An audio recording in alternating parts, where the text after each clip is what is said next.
Cumprimento a todos os meus irmãos com a paz de Jesus. Seja bem-vindo ao estudo da lição da Escola Sabatina número 8. Antes de começar, vamos orar. Pai querido que estás nos céus, na tua presença estamos. Meus irmãos e eu nos unimos em oração e em adoração àquele que era, que é e que há de vir muito em breve. Digno és de receber toda a honra, toda a glória e todo o poder, porque tu criaste todas as coisas. Pai amado, Jesus querido, derrama sobre mim e os meus irmãos o Espírito Santo neste momento, ao abrirmos a tua palavra, em nome de Jesus. Amém, Senhor. Nos Salmos, parte 1, o verso áureo: olhei, e eis que o Cordeiro estava em pé sobre o monte Sião.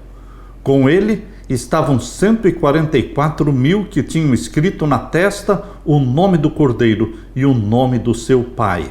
Apocalipse 14:1. Este verso de Apocalipse 14:1 é um verso que nos inspira, que nos anima. Por quê?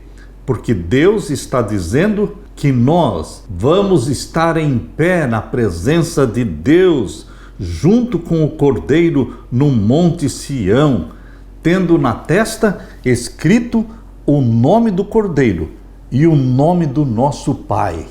Queridos, somos propriedade de Deus. Ter um nome escrito na nossa testa é como que Deus dizendo: estes são meus. O caráter do Pai, o caráter do Filho estará refletido na sua vida, meu querido irmão, minha querida irmã. A santidade de Deus nos é comunicada através do Espírito Santo. Seremos semelhantes a Jesus. Como adventistas do sétimo dia, estamos acostumados a procurar os símbolos do Apocalipse nas histórias do Antigo Testamento. A fim de compreender as profecias, precisamos examinar todo o Antigo Testamento. Uma fonte especialmente rica é o livro dos Salmos, uma coleção de poesias sagradas. Uma leitura atenta dos Salmos leva muitas partes do Apocalipse a ganhar nova vida, especialmente o capítulo 14, que é muito familiar a você, querido remanescente fiel de Deus. O capítulo 14 de Apocalipse nos é um capítulo muito especial e muito familiar. Ele descreve a obra final da igreja remanescente de Deus aqui na terra, as 3 mensagens angélicas, o sermão escrito pelo próprio Jesus Cristo e dado para os 144.000 pregarem este sermão agora no tempo do fim, preparando um povo para a volta de Jesus. O povo de Deus, nos últimos dias, recebeu a mesma tarefa que o antigo Israel no passado. Devemos ser luz para as nações, luz para os gentios, levando o último chamado de misericórdia para todos, a fim de que adorem e obedeçam ao Criador. Qual é este último chamado de Deus para o mundo? São as 3 mensagens angélicas que nós deveremos, com ousadia, ungidos pelo Espírito Santo, pregar. Pregar as 3 mensagens angélicas impopulares, mas é a mensagem de Deus para você, remanescente fiel, pregar. Quais são essas 3 mensagens? Temei a Deus e dai-lhe glória, porque vinda é a hora do seu juízo. E a segunda: caiu, Babilônia. E a terceira: se alguém adorar a besta ou a imagem da besta e receber o seu sinal, este também beberá do vinho da ira de Deus. Queridos, estas 3 mensagens angélicas precisam ser levadas ao mundo inteiro. E quem vai levar esta mensagem? Aqueles descritos em Apocalipse 14, verso 12. Aqui está a paciência dos santos, aqui estão os que guardam os mandamentos de Deus e têm a fé de Jesus. Estes vão proclamar as 3 mensagens angélicas. Esta é a missão de Deus para você, meu irmão, minha irmã. Em nome de Jesus, vamos cumpri-la e preparar um povo para a volta de Jesus. Aleluia! Na parte de domingo, nosso sumo sacerdote.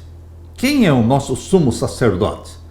que foi representado por Arão, mas também foi representado por Melquisedeque, o nosso sumo sacerdote que não era da tribo de Levi, o nosso sumo sacerdote que era da tribo de Judá, aquele que não podia ser sacerdote no santuário da terra, mas ele é o sacerdote nosso no santuário celestial. Ele é Jesus Cristo, Filho do Deus vivo. Quando Moisés supervisionou a construção do tabernáculo lá no deserto, ele não foi autorizado a usar qualquer projeto que desejasse. Deus fez o projeto, deu a planta do tabernáculo que deveria ser construído no deserto.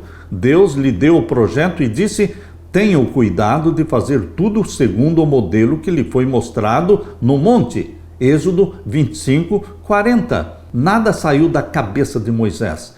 Tudo foi descrito e foi prescrito pelo Deus Todo-Poderoso. O padrão usado no tabernáculo era o de uma realidade superior, o santuário celestial. A cópia na terra representava a realidade que existe no céu, o santuário celestial na Nova Jerusalém. Abra sua Bíblia em Hebreus capítulo 9. Hebreus capítulo 9, vamos ver os versos 11 até o verso 15. Mas vindo Cristo, o sumo sacerdote dos bens futuros, por um maior e mais perfeito tabernáculo, não feito por mãos, isto é, não desta criação.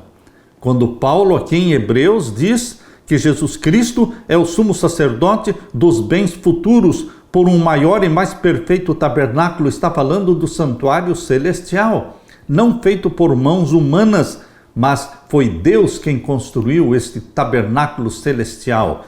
E ele é a Nova Jerusalém. Qual é a certeza de que o santuário celestial é a Nova Jerusalém? Porque a Nova Jerusalém tem ali o trono de Deus, o Pai, e do Filho Jesus Cristo, Cordeiro de Deus.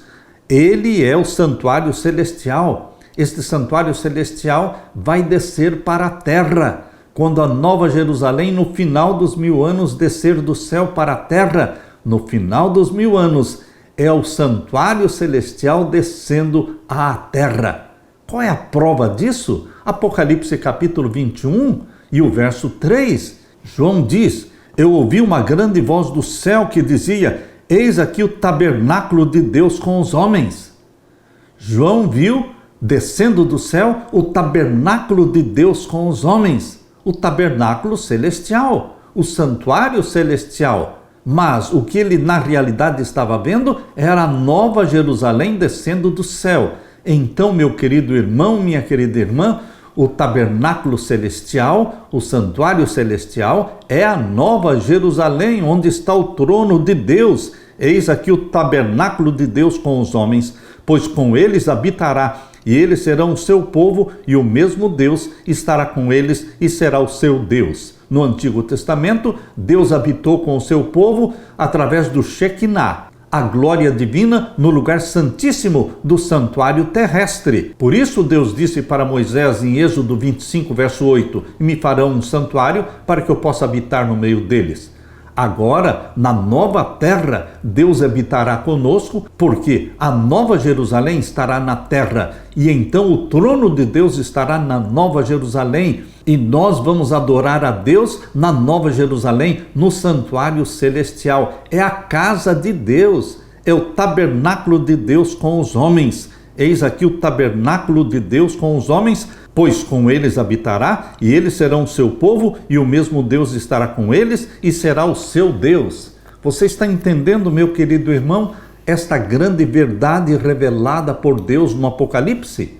Volte comigo para ler Hebreus capítulo 9, o verso 11. Mas vindo Cristo, o sumo sacerdote dos bens futuros, por um maior e mais perfeito tabernáculo, não feito por mãos, isto é, não desta criação, nem por sangue de bodes e bezerros. No santuário da terra, os rituais eram feitos com sangue de bodes e de cordeiros. Mas no santuário celestial, não mais animais, mas o próprio Filho de Deus, o Cordeiro de Deus que tira o pecado do mundo, que não morreu muitas vezes, mas uma só vez ele morreu na cruz do Calvário.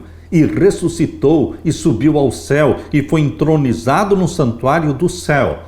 Por isso, Paulo aqui em Hebreus 9, verso 12 diz: nem por sangue de bodes e bezerros, mas por seu próprio sangue, Jesus Cristo, por seu próprio sangue derramado na cruz, entrou uma vez no santuário. Jesus Cristo entrou no santuário quando ascendeu ao céu. Ele ressuscitou e no mesmo dia em que ressuscitou, no dia 16 de Nisan, do ano 31, o dia das primícias, ele subiu ao céu, levando com ele as primícias dos mortos, aquela multidão que ressuscitou com Jesus, exatamente como diz Mateus capítulo 27, versos 51 a 53, aquela multidão que ressuscitou com Jesus no primeiro dia da semana. Eles ressuscitaram glorificados como as primícias dos mortos. Jesus, juntamente com aquela multidão glorificada, são as primícias dos mortos. Eles subiram para o céu no dia das primícias e Jesus foi introduzido na presença do Pai. Onde está o Pai? Onde está o trono do Pai? No santuário celestial? No lugar santo ou no Santíssimo? No Santíssimo, é óbvio. Então Jesus Cristo foi introduzido no Santíssimo no dia 16 de Nisan, no dia das primícias, e apresentou diante do Pai o molho das primícias, aquela multidão glorificada, ressuscitada com Jesus Cristo. E o Pai aceitou aquelas primícias dos mortos, depois de apresentadas as primícias diante do Pai e ser aceito pelo Pai. Jesus Cristo voltou à terra e permaneceu 40 dias na terra, aparecendo para os discípulos. E então, depois de 40 dias na terra, ele subiu ao céu. E ele então, no dia do Pentecostes, na festa dos 50 dias. Que 50 dias? 50 dias após as primícias. Jesus ressuscitou no dia 16 de Nisan. 50 dias após foi a festa do Pentecoste, quando Jesus Cristo foi entronizado no santuário celestial como nosso sacerdote. Queridos, aqui está dizendo que Jesus Cristo subiu ao santuário e entrou na presença do Pai. É isso que Paulo está dizendo em Hebreus 9:12. Nem por sangue de bodes e bezerros, mas por seu próprio sangue, entrou uma vez no santuário, havendo efetuado uma eterna redenção. Não foi para iniciar o juízo naquela ocasião, no ano 31, não. Ele entrou na presença do Pai, no Santíssimo, para inaugurar o santuário celestial e para ser entronizado como nosso sacerdote.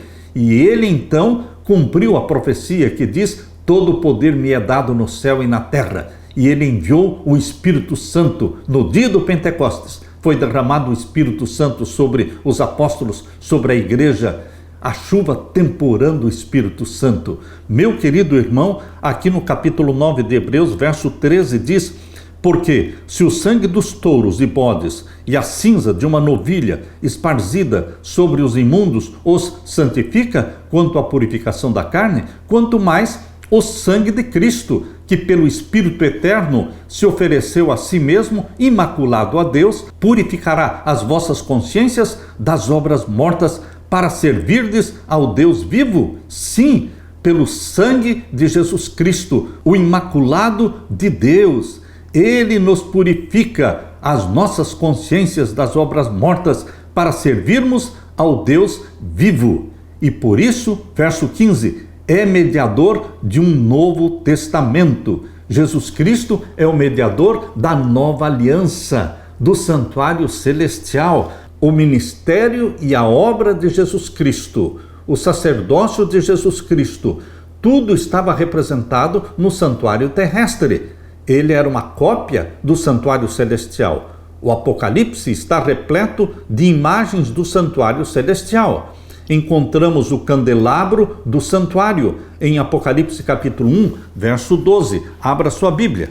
Aqui em Apocalipse 1, 12, nós lemos: e virei-me para ver quem falava comigo, e virando-me vi 7 castiçais de ouro, que representa o quê?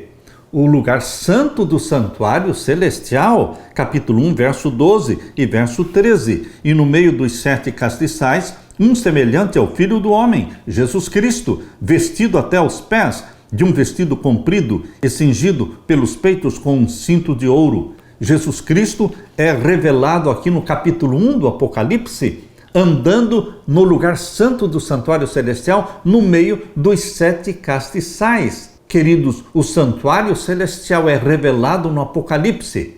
Você pode ler em Apocalipse capítulo 4, assim como no capítulo 1, verso 12 e 13, mostra o lugar santo do santuário celestial e Jesus andando no meio dos 7 castiçais. Agora no capítulo 4, a Bíblia nos mostra o quê? O lugar santíssimo. Como o lugar santíssimo? A sala do trono. Você deve entender que a sala do trono é o Santíssimo, porque o trono de Deus, cercado por 4 seres viventes chamados de querubins, e cercado também por 24 outros tronos, onde temos 24 anciãos assentados ali, está nos revelando o Santíssimo do Santuário Celestial, a sala do trono, capítulo 4, verso 1 até o verso 5. Depois destas coisas, depois de que coisas? Depois da carta de Laodiceia. Depois da carta de Laodiceia, capítulo 3, versos 14 até o verso 22, é a carta de Laodiceia. Depois de falar do povo do juízo, Laodiceia, Deus mostrou o quê? A sala do juízo, é óbvio. Depois destas coisas olhei, e eis que estava uma porta aberta no céu. Que porta aberta do céu?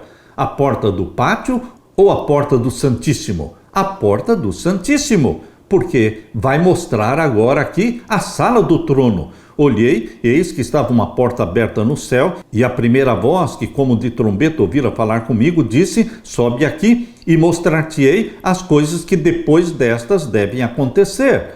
Deus tinha mostrado para João a visão das 7 igrejas, e terminou falando da igreja de Laodiceia, o povo do juízo, a era do juízo. E Deus disse: agora vou mostrar para você as coisas que depois disto devem acontecer. É a sequência. Laodiceia, povo do juízo, é seguida pela sala do juízo, onde Deus mostra o trono de Deus cercado. Veja o capítulo 4, verso 2. E logo fui arrebatado em espírito, e eis que um trono estava posto no céu, e um assentado sobre o trono do Pai, a sala do trono, o Santíssimo do Santuário Celestial. E aqui diz o verso 4, e ao redor do trono havia 24 tronos, e vi assentados sobre os tronos 24 anciãos, vestidos de vestidos brancos, e tinham sobre as suas cabeças coroas de ouro. Meu querido irmão, aqui você vê uma visão do Santíssimo do Santuário Celestial. Mais ainda, o Apocalipse nos mostra também o altar de incenso no Santuário Celestial, capítulo 8, verso 3 e 4. Leia comigo. E veio outro anjo, o anjo do concerto, o anjo da aliança, e pôs-se junto do altar. Que altar? O altar de incenso. No céu não existe o altar de sacrifício, porque o altar de sacrifício fica no pátio. E o pátio do santuário celestial é o planeta Terra, porque Jesus Cristo foi sacrificado na terra, no Monte do Calvário. Então o Monte do Calvário é o altar de sacrifício do santuário celestial. E o pátio do santuário celestial é o planeta Terra. Mas lá no céu, o santuário celestial tem o lugar santo e o Santíssimo. E João, em visão, aqui no capítulo 8, verso 3, viu o altar de incenso no lugar santo do santuário celestial. Leia comigo, capítulo 8, verso 3.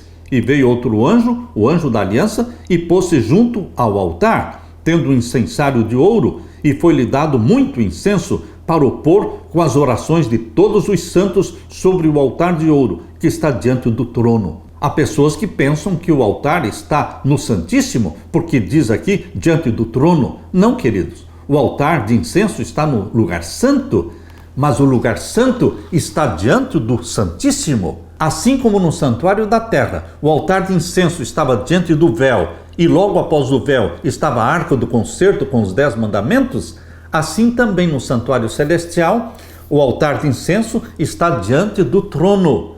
Queridos, Jesus Cristo recebeu muito incenso. É a última e grande e maior intercessão de todas. É a última grande intercessão que ele fará com muito incenso para a conversão da multidão da hora 10ª. antes de fechar a porta da graça, Jesus fará uma grande intercessão para a conversão dos conversos da hora undécima. E aqui diz o verso 4: e o fumo do incenso subiu com as orações dos santos, desde a mão do anjo até diante de Deus. E agora vamos ver no Apocalipse a arca do concerto, a arca da aliança, capítulo 11 e o verso 19. Leia comigo. E abriu-se no céu o templo de Deus, e a arca do seu concerto foi vista no seu templo. A arca da aliança no santuário da terra representava o trono de Deus no céu, cercado por seres, querubins, 4 criaturas viventes que cercam o trono de Deus no céu. E João viu então a visão do Santíssimo do Santuário Celestial, quando relatou aqui em Apocalipse 11, 19, e abriu-se no céu o templo de Deus, e a arca do seu concerto foi vista no seu templo, e houve relâmpagos e vozes, e trovões, e terremotos, e grande saraiva. O santuário celestial tem também ali a arca do concerto com os 10 mandamentos originais. Os 10 mandamentos dados para Moisés por Deus, escritos pelo dedo de Deus e entregue a Moisés e colocado na arca da aliança do santuário terrestre, era uma cópia dos 10 mandamentos originais que estão no céu. Meu querido irmão, sem uma compreensão do santuário do Antigo Testamento, é simplesmente impossível compreender o que João queria dizer ao descrever em suas visões. Porque se você não entende nada do santuário da terra, você não vai entender também o santuário celestial. E o Apocalipse tem como mensagem central o santuário celestial. E hoje, quando nós lemos Salmos 122, verso 1, alegrei-me quando me disseram, vamos à casa do Senhor, é um convite feito a você e a mim para dirigir os nossos olhos para o céu, para o santuário celestial, onde o Pai está sentado no trono e tem o Filho de Deus também ao lado do Pai, onde ele intercede por você. Quando você se ajoelha, quando você está louvando a Deus e orando a Deus, você está indo à casa do Senhor. Isto alegra o nosso coração, porque estamos na presença do nosso Pai. Estamos na presença do nosso querido Salvador Jesus Cristo. Aleluia! Na parte de segunda-feira, sobre o Monte Sião, em Apocalipse 14, os 144.000 estão em pé no Monte Sião, que ficava a oeste da cidade da antiga Jerusalém, e era considerado o assento do trono de Deus, que representava sua presença entre seu povo. Com o tempo, o Monte Moriá, por ser o monte do templo, também passou a ser chamado de Monte Sião. O Monte Moriá é o monte onde Deus enviou Abraão para sacrificar Isaque, mas não precisou sacrificar porque Deus proveu um cordeiro. Ali era o Monte Moriá e ali foi construído o templo. O templo dentro de Jerusalém estava sobre o Monte Moriá, que também é chamado de Monte Sião. A importante descrição do remanescente dos últimos dias, que está no capítulo 14 de Apocalipse, é apresentada usando a linguagem do santuário, como acontece na maioria das cenas principais do Apocalipse. Graças ao Cordeiro, o povo de Deus está no seu santo monte. Davi perguntou, quem poderá morar no teu santo monte? Abra sua Bíblia em Salmos 15. Esta pergunta feita pelo salmista, quem poderá morar no teu santo monte? Ela precisa ser respondida. E ela deve ser respondida por você e por mim, porque nós queremos morar no Monte Santo de Deus. Leia comigo agora o Salmo 15. Senhor, quem habitará no teu tabernáculo? Quem morará no teu santo monte? Quem? Você, comprado pelo sangue de Jesus? Você que acorda de manhã adorando a Jesus Cristo? Você que mantém seus pensamentos voltados para Deus e para o seu Filho Jesus Cristo e buscando o batismo do Espírito Santo cada dia, durante todo o dia, você vai morar no Monte Santo de Deus. E aqui diz o verso 2, aqui dá as características daqueles que vão morar no Monte Santo de Deus. Verso 2 do Salmo 15. aquele que anda em sinceridade. Você é sincero ou você usa uma máscara? Ou você vive de aparências? Deus diz que aquele que é sincero de coração vai morar no santo monte de Deus. Aquele que anda em sinceridade, sem máscaras, e pratica a justiça e fala verazmente, ou seja, fala a verdade, segundo o seu coração. Verso 3, aquele que não difama com a sua língua.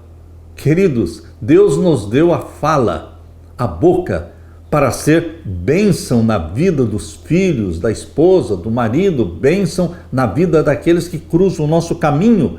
Vamos liberar bênçãos através da nossa boca. Aquele que não difama com a sua língua, nem faz mal ao seu próximo, nem aceita nenhuma afronta contra o seu próximo. Aquele a cujos olhos o perverso é desprezado. Você despreza o perverso, você valoriza os filhos de Deus, comprados pelo sangue de Jesus, mas honra os que temem ao Senhor. Aquele que, mesmo que jure com dano seu, não muda. Em outras palavras, mesmo que seja para ter prejuízo, não vai mentir, não vai enganar.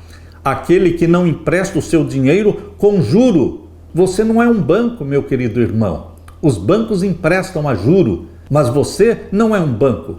Se você puder ajudar o seu irmão, você empresta o dinheiro para ele, sem juro. Ou você empresta sem juro, ou você dá, faz para ele uma doação, mas não emprestar com juro. Aquele que não empresta o seu dinheiro com usura, nem recebe peitas contra o inocente, não aceita que o inocente seja condenado. Quem faz isto nunca será abalado. São estes que morarão no Monte Santo de Deus. Compare a resposta que Davi deu aqui no Salmo 15 com a descrição dos salvos no Monte Sião, no capítulo 14 de Apocalipse, versos 1 até o verso 5. Leia comigo agora Apocalipse 14, verso 1 até o verso 5 e compare a descrição feita aqui dos 144 mil com aqueles descritos no Salmo 15.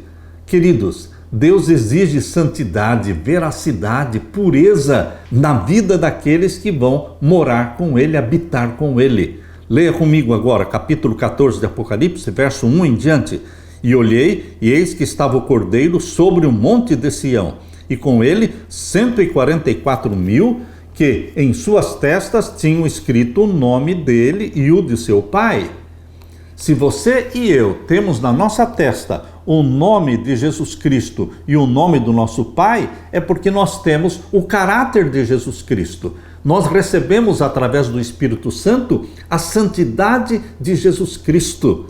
E ouvi uma voz do céu como a voz de muitas águas e como a voz de um grande trovão, e ouvi uma voz de arpistas que tocavam com as suas harpas e cantavam um como cântico novo diante do trono e diante dos 4 seres viventes e dos anciãos, que eram 24 anciãos.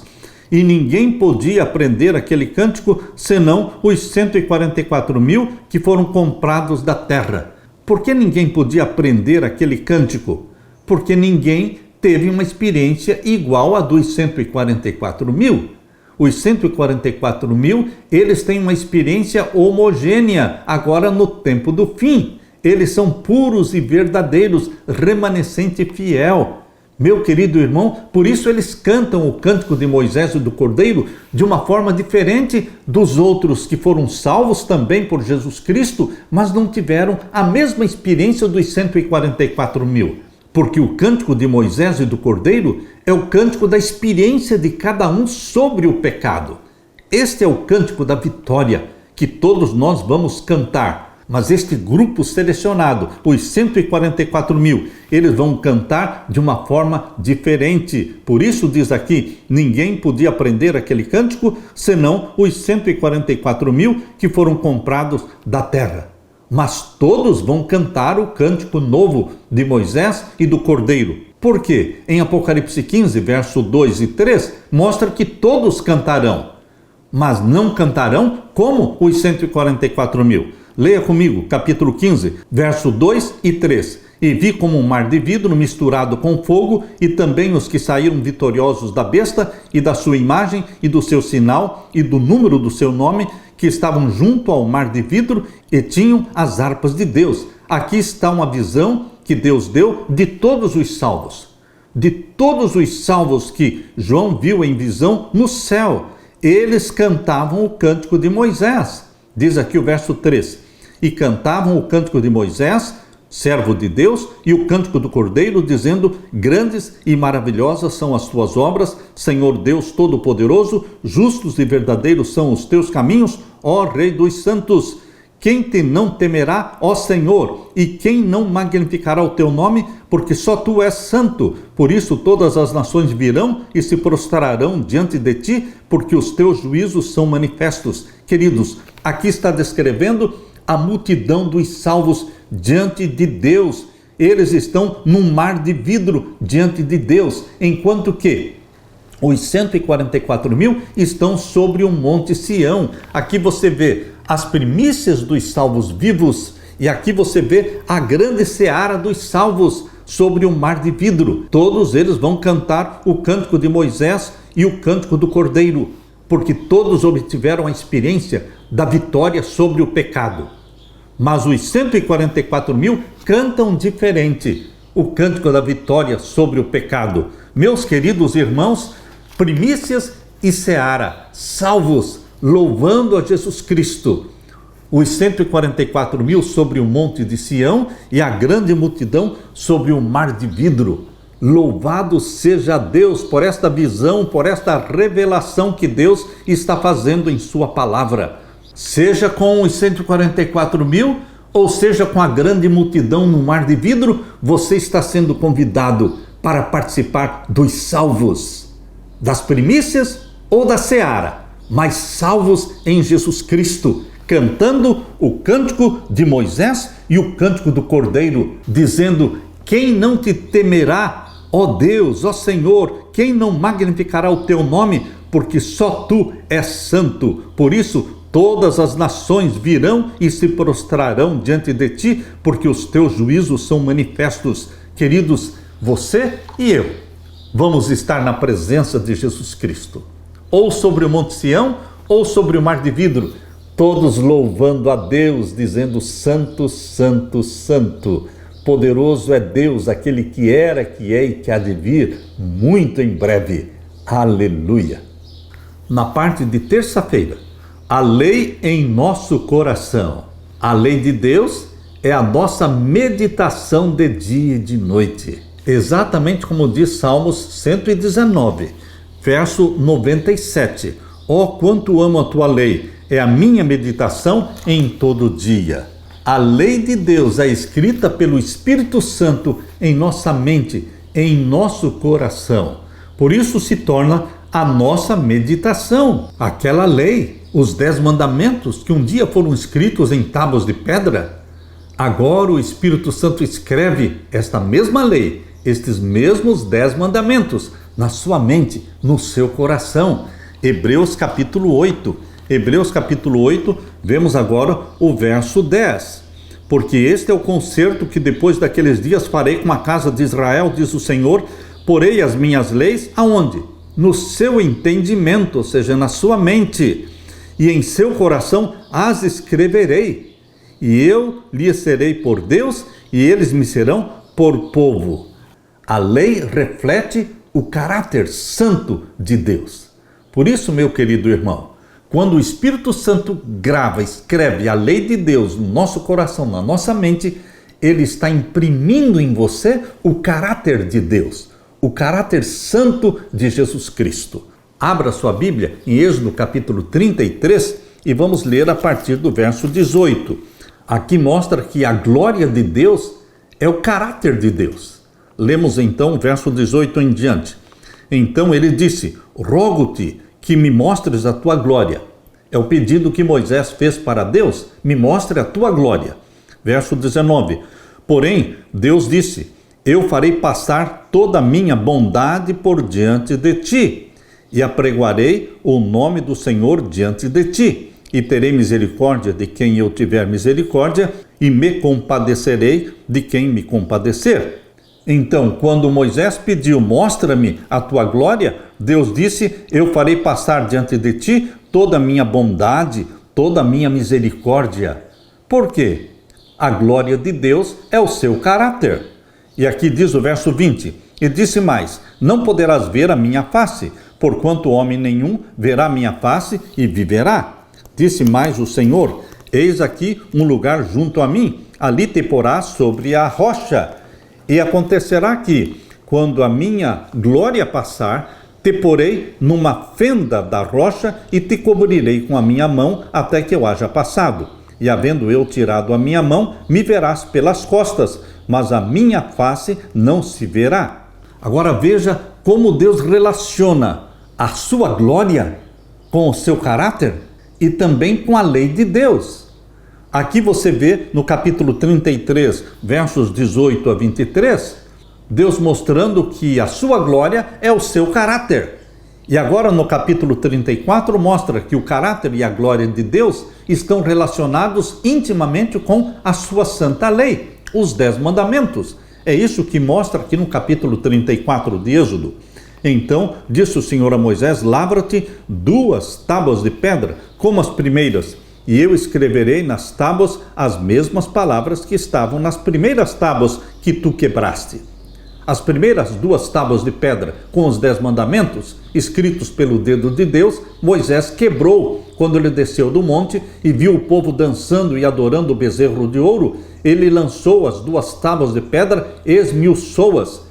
Então Deus agora pede para que ele prepare outras 2 tábuas de pedra. E agora Deus se propõe escrever de novo os 10 mandamentos. Pela segunda vez, Deus não desistiu de escrever a sua santa lei. E agora o capítulo 34, verso 2 diz, prepara-te para amanhã, para que subas pela manhã ao monte Sinai, e ali põe-te diante de mim no cume do monte. E ninguém suba contigo, e também ninguém apareça em todo o monte, nem ovelhas, nem bois se apacentem defronte do monte. Então ele, Moisés, lavrou 2 tábuas de pedra, como as primeiras, e levantou-se Moisés pela manhã de madrugada, e subiu ao monte Sinai, como o Senhor lhe tinha ordenado, e tomou as 2 tábuas de pedra na sua mão. E o Senhor desceu numa nuvem, e ali se pôs junto a ele, e ele apregoou o nome do Senhor. Veja como Deus relaciona a santa lei, os 10 mandamentos, com a sua glória, com o seu caráter. Porque agora no verso 6 diz o quê? E passando, pois, o Senhor perante a sua face, clamou, Jeová, o Senhor Deus, misericordioso, piedoso, tardio em iras e grande em beneficência e verdade. Deus disse, eu vou mostrar para você a minha glória. E ele mostrou o quê? O caráter dele. O caráter de Deus é a sua glória. E o caráter de Deus está refletido na sua santa lei. Por isso esse texto, este contexto que mostra a glória de Deus sendo revelada para Moisés, está relacionado com a sua santa lei. A segunda vez que Deus escreveu os 10 mandamentos. E o verso 7 diz que guarda beneficência em milhares, que perdoa a iniquidade e a transgressão e o pecado. Meu querido irmão, aqui está a glória de Deus revelada em sua santa lei.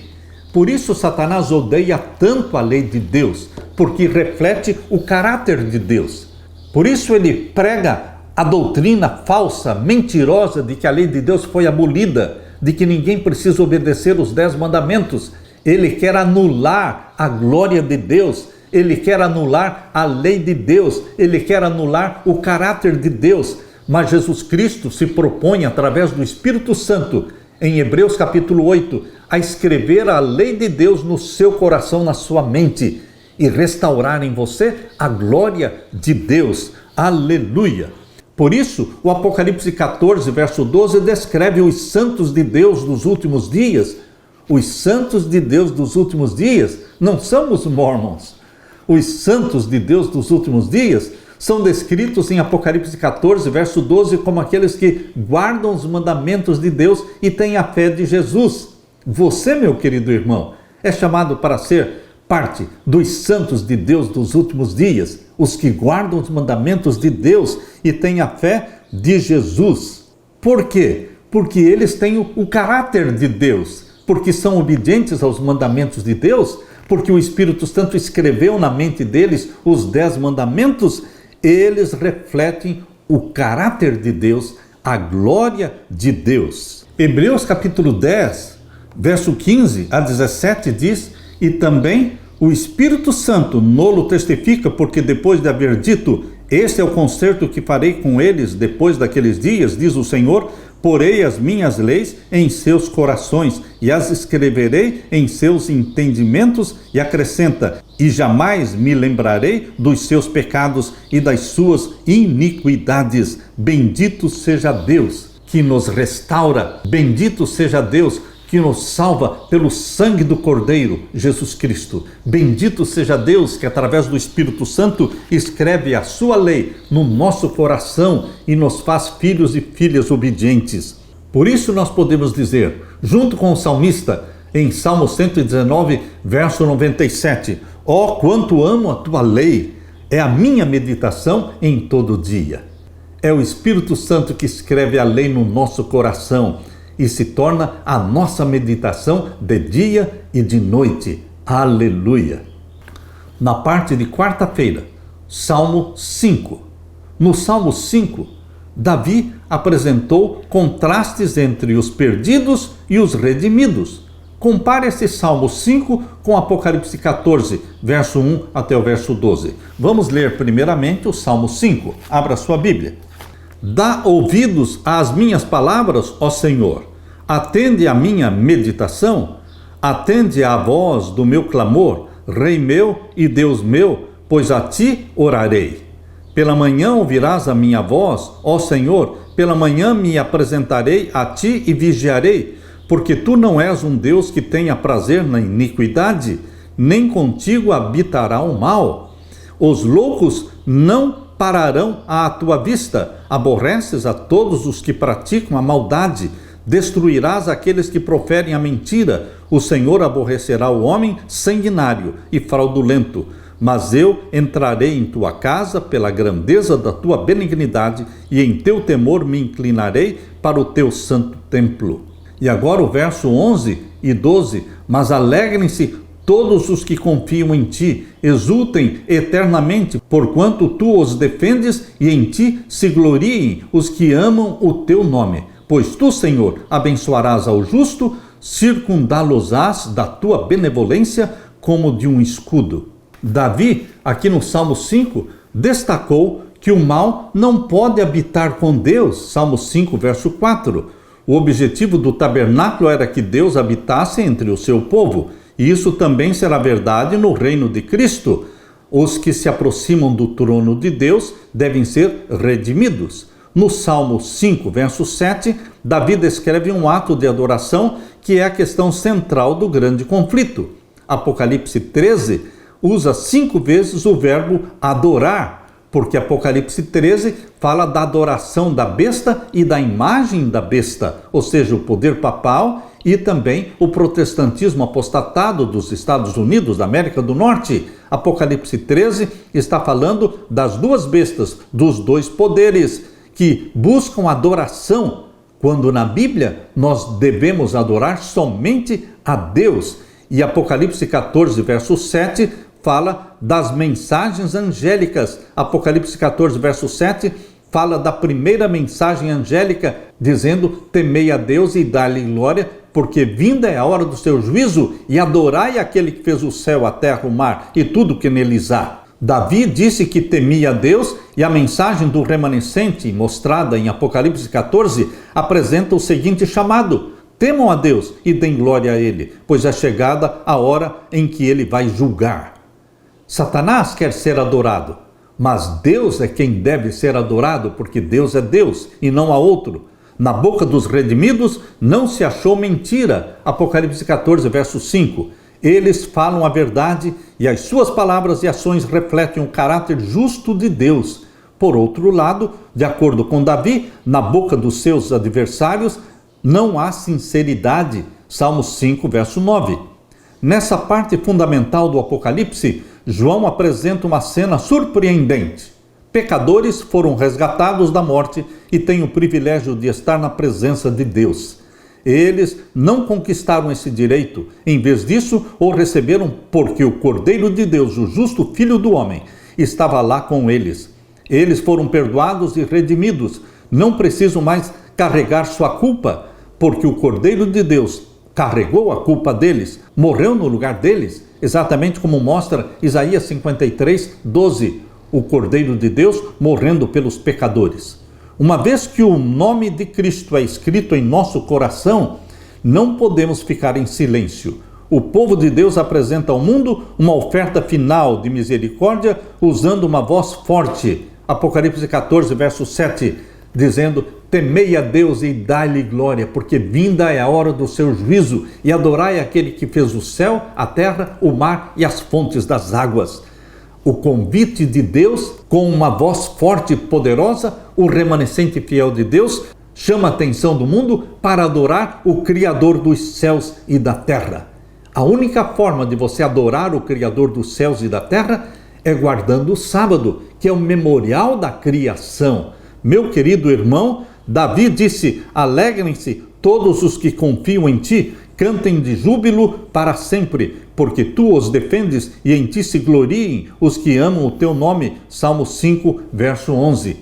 Imagine estar diante de um Deus santo no juízo. O que essa perspectiva lhe diz sobre a sua necessidade da justiça de Cristo?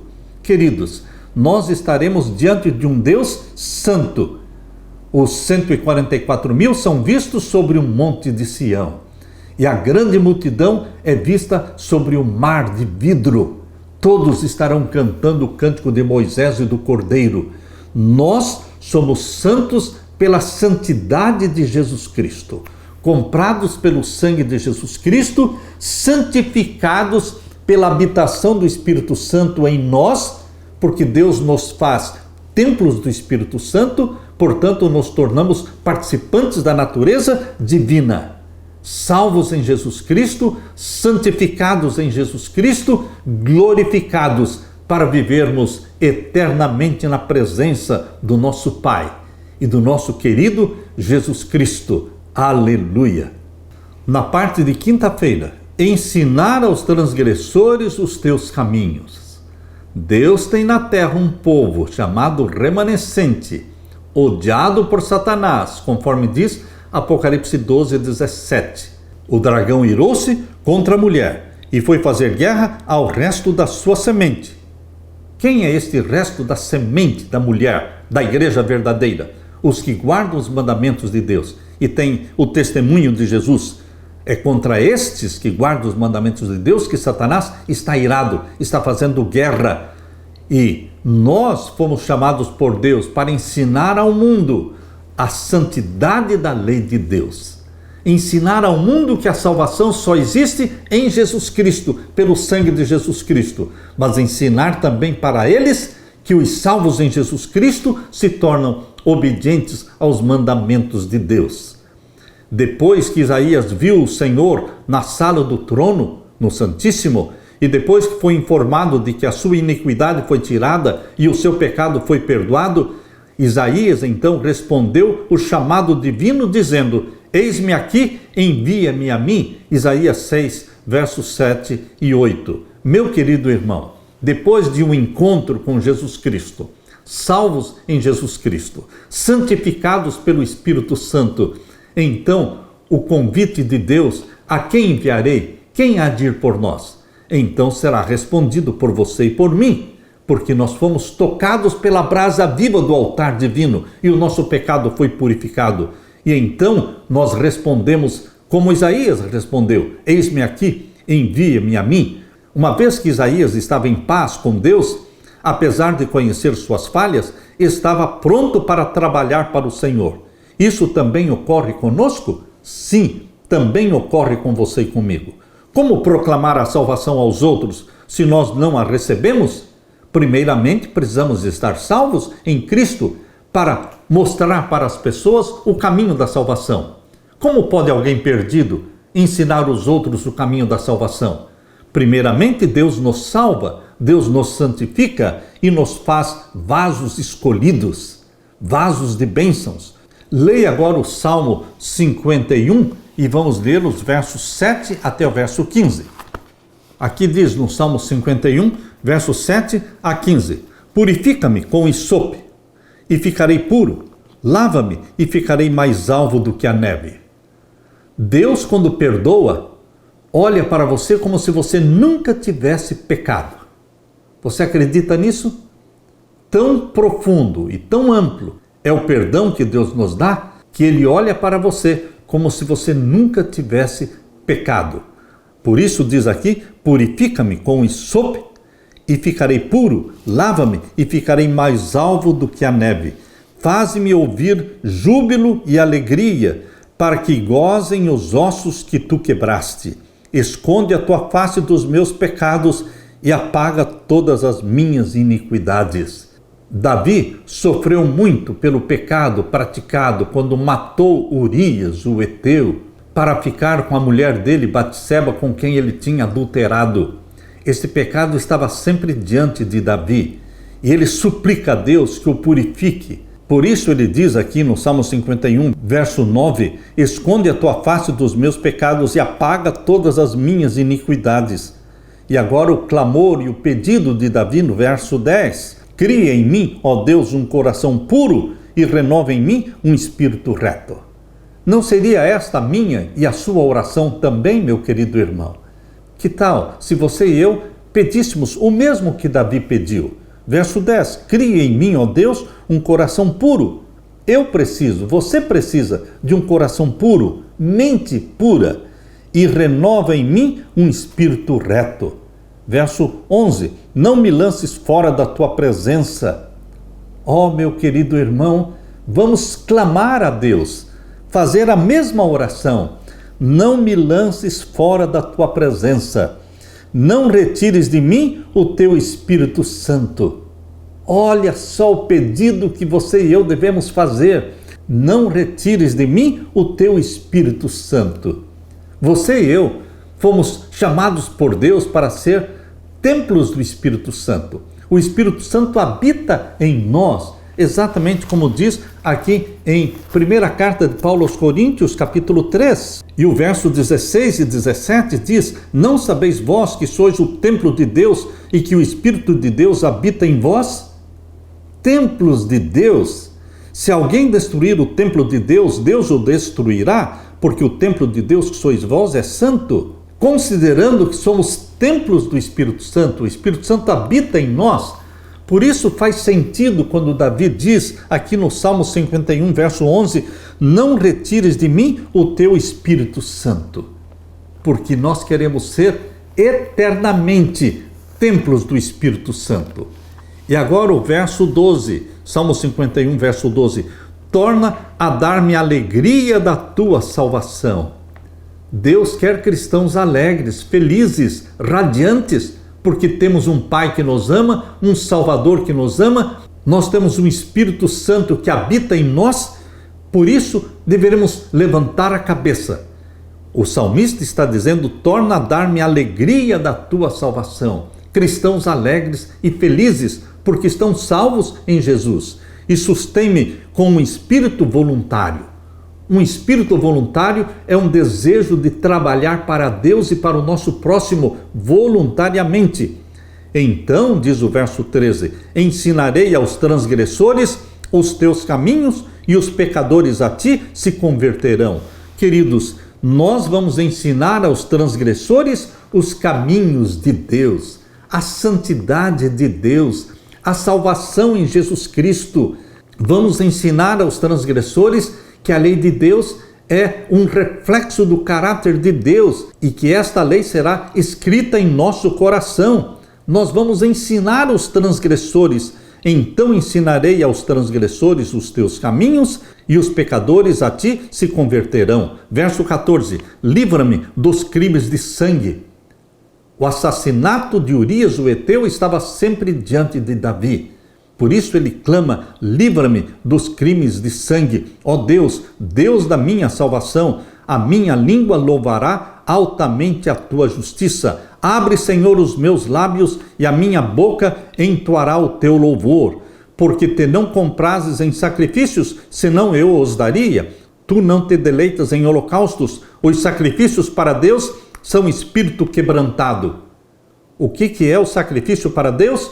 O que Deus realmente valoriza como sacrifício? O espírito quebrantado. Um coração que se quebrantou, arrependido, que pediu perdão, como Davi pediu perdão e foi perdoado. Há um coração quebrantado e contrito. Não desprezarás, ó Deus. Abençoa Sião. Abençoa a mim, abençoa você, meu querido irmão, segundo a tua boa vontade. Meu querido irmão, o que Davi prometeu aqui no Salmo 57, depois que Deus o perdoou e o purificou, ele disse: eu vou ensinar aos transgressores os teus caminhos, eu vou ser um porta-voz teu. É isso que Deus quer que você seja, um porta-voz dele aqui na terra. Deus o chamou para ser a voz de Deus proclamando a salvação no mundo. Em breve, o mundo sentirá o impacto do povo de Deus. O apelo final à humanidade caída iluminará o mundo inteiro, porque o mundo todo ouvirá o chamado de Deus, o alto clamor de Apocalipse 18. Abra sua Bíblia, Apocalipse 18. Deus vai enviar homens e mulheres, redimidos pelo sangue de Jesus, santificados pela habitação do Espírito Santo, serão chamados para proclamar este alto clamor de Apocalipse 18, verso 1 em diante. E depois destas coisas, vi descer do céu outro anjo, que tinha grande poder, e a terra foi iluminada com a sua glória. E clamou fortemente com grande voz, dizendo: caiu, caiu a grande Babilônia, e se tornou morada de demônios, e coito de todo espírito imundo, e coito de toda ave imunda e aborrecível. Deus está aqui falando que esta voz poderosa deste anjo representa você e eu. Nós fomos incumbidos por Deus para proclamar a mensagem do alto clamor do quarto anjo de Apocalipse 18. Lembre-se que o quarto anjo de Apocalipse 18 deve apresentar diante do mundo a mensagem concisa, compacta das 3 mensagens angélicas de Apocalipse 14. As 3 mensagens angélicas de Apocalipse 14 deverão ser apresentadas como sendo uma só mensagem, na voz do quarto anjo. E quem é esta voz do quarto anjo? Você, meu irmão, o remanescente fiel de Deus, chamado para preparar um povo para a volta de Jesus. Nós vamos pregar as 3 mensagens como sendo uma. Temei a Deus e dai-lhe glória, porque vinda é a hora do seu juízo, porque vai ser pregada essa mensagem exatamente no início do juízo dos vivos. Com a aprovação da lei dominical, começa o juízo dos vivos. E essa mensagem tem que ser pregada. Chegou a hora do juízo, o juízo dos vivos. E adorai aquele que fez o céu, a terra, o mar e as fontes das águas. Chamar a atenção do mundo para o Criador dos céus e da terra, obedecendo os mandamentos de Deus, guardando o sábado, o selo do Deus vivo, o memorial da criação. Esta é a primeira mensagem angélica. E a segunda: caiu, caiu Babilônia. E a terceira: se alguém adorar a besta e a sua imagem e receber o seu sinal. Aqui está falando da aprovação de uma lei chamada lei dominical. O sinal da besta é o domingo. E este sinal será implantado no mundo. Mas o povo de Deus vai proclamar esta mensagem: se alguém adorar a besta, o poder papal, e a sua imagem, os Estados Unidos da América do Norte, e receber o seu sinal, a santificação do domingo, estes também beberão do vinho da ira de Deus. Isto está em Apocalipse 14, verso 9 e 10. Querido irmão, querida irmã, Deus chamou você para cumprir com esta missão. Batizados pelo Espírito Santo, vamos proclamar o alto clamor. A mensagem do quarto anjo de Apocalipse 18 é a mesma mensagem dos 3 anjos de Apocalipse 14.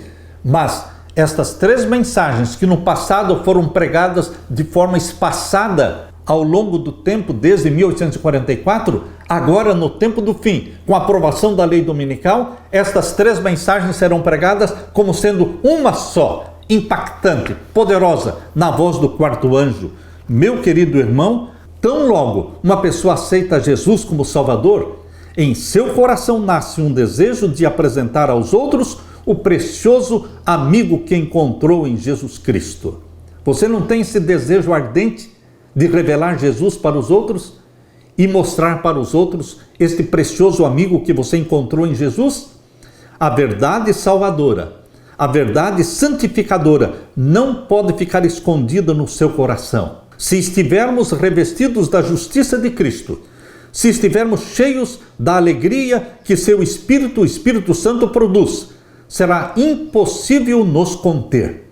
Será impossível nos conter. Se já provamos e vimos que o Senhor é bom, e já provamos isso, o Senhor é bom, teremos alguma coisa para dizer aos outros sobre Jesus. Como Filipe, ao encontrarmos o Salvador, convidaremos outros para a sua presença.